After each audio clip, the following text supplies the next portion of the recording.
Hello students, welcome to the class of Environmental Science. Today we will discuss about the topic soil quality and the indicators to monitor soil quality. So the first question arises, what do you mean by soil? Soil is the unconsolidated mineral or organic material on the immediate surface of the earth that serves as a natural medium for the growth of land plants. There are myriads of functions of soil. Soil is essential to support terrestrial life. It is home to many living organisms. It helps in regulating water cycle as well as atmospheric conditions. It is essential for growth of crops as well as purification of water.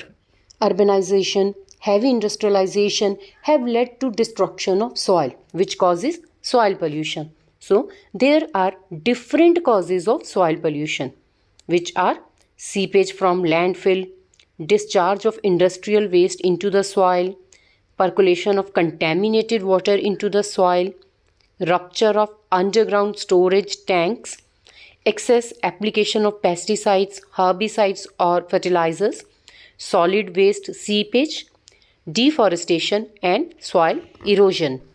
Thus, to control the pollution, monitoring of soil quality is essential. Soil quality. It is the capacity of a specific kind of soil to function within its natural or managed ecosystem boundaries to sustain animal and plant productivity, maintain or enhance air and water quality, and support human health and habitats. Soil quality. It is of two types. First one, inherent soil quality, which results from the natural and soil forming processes, whereas dynamic soil quality, it results from changes due to human use and management. What are the reasons for assessment of soil quality? Soil cannot be determined by measuring only crop yield, water quality, or any other single outcome. It is an assessment of how it performs all of its functions now and how those functions are being preserved for future use. So, soil quality can be assessed by using indicators, whereas indicators are measurable properties of soil or plants that provide clues about how well the soil can function. Indicators can be physical, chemical, and biological characteristics. The useful indicators mean they should be easy to measure. They measure changes in soil functions, reaccessible to many users, and applicable in field conditions. They are sensitive to variations in climate and management. The quality of soil can be divided into three broad categories. First one, physical factors, which include soil depth and water holding capacity, physical environment and soil erosion. Chemical factors, which include nutrient availability, soil reaction, presence of toxic elements and ion exchange phenomena. And the third one is biological factors, which include microorganisms present and their interaction among themselves, earthworms activities, soil enzyme activities, and organic matter content. Physical indicators. Under the category of physical indicators, first one is soil texture and structure.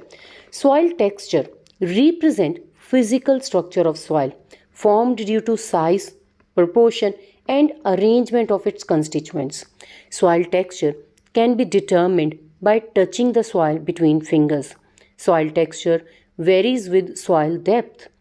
Proportion of soil particles forms four kinds of soil. First one is clay or clay soils. It contains 40% or more clay with good water holding capacity. It is not suitable for plant growth as it is penetrable to water and is poorly aerated. Clay soil have abundant capillary pores. The next one is loamy soil or loam. It contains 40% silt, 40% sand and 20% clay. It is the best soil for plant growth as it has good mineral nutrition, aeration and hydration.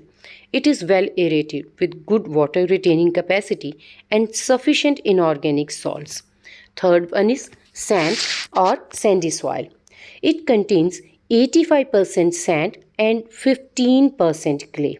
It is porous and loose with poor water holding capacity. It has little or no clay, cannot hold water and even nutrients. Rain or irrigation water quickly percolates down. There is little resistance for growth of underground paths.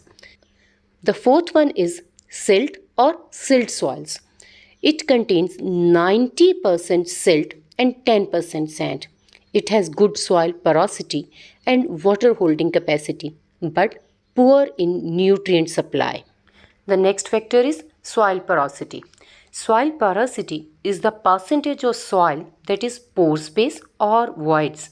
The average soil has a porosity of about 50% and the pores are filled with air or water depending on the moisture content. Soil porosity depends upon soil texture and organic content of soil. High organic matter increases its porosity. Porosity decreases with the increase in clay particles. Sands have larger pores but less total pore space than clays. The third one is soil permeability.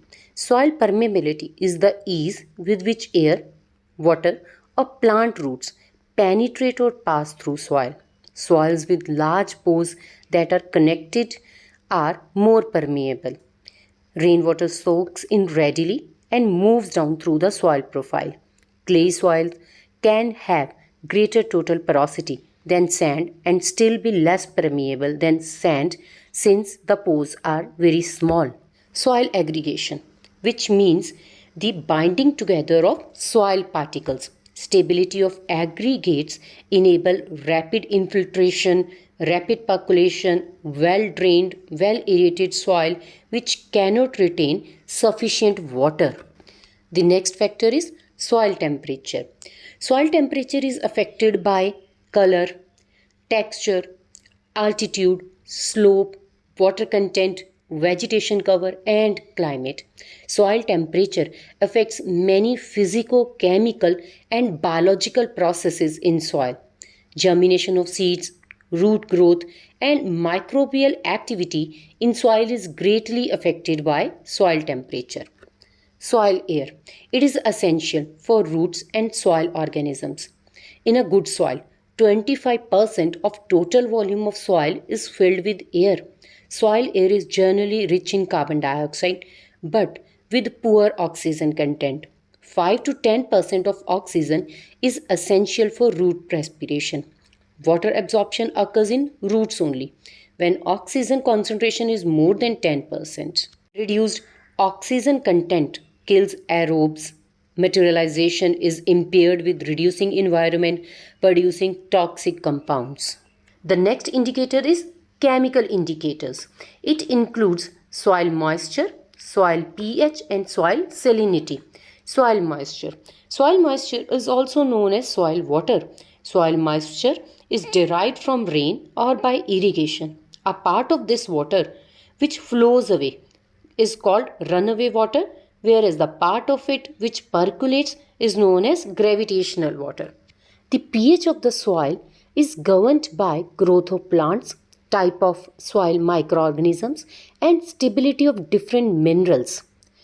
Plants grow best in neutral and slightly acidic soils. Slightly alkaline soil favors grassland, whereas slightly acidic soil favors forest formation.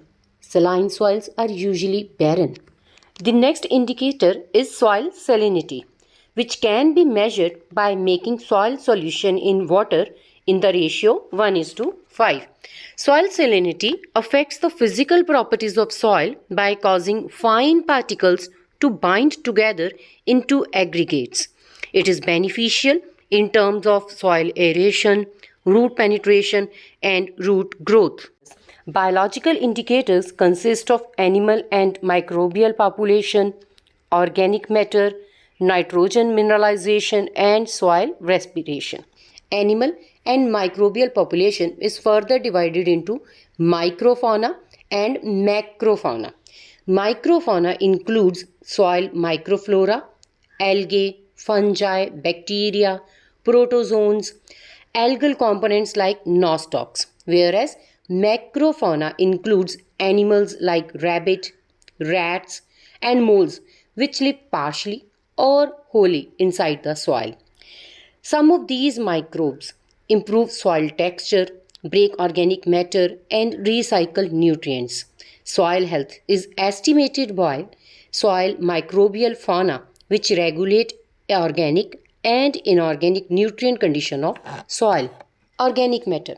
Organic matter includes cow dung or sludge from sewage and waste treatment plants. Humus is fully decomposed, finely divided dark and amorphous organic matter. Organic matter is a good source of minerals to plants. It increases water holding capacity, porosity, and soil aeration. Presence of rich and dark soil with decomposing roots and residual plant matter indicates healthy soil.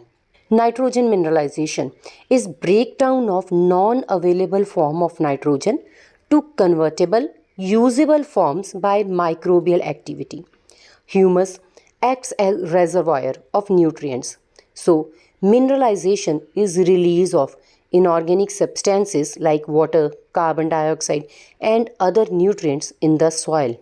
Soil respiration. It is an indication of soil's ability to sustain plant growth. Excessive respiration and soil organic matter decomposition usually occur after tillage due to destruction of soil aggregate. Depleted soil organic matter, reduced soil aggregates, and limited nutrient availability for plants and microorganisms can result in reduced crop production. Thank you.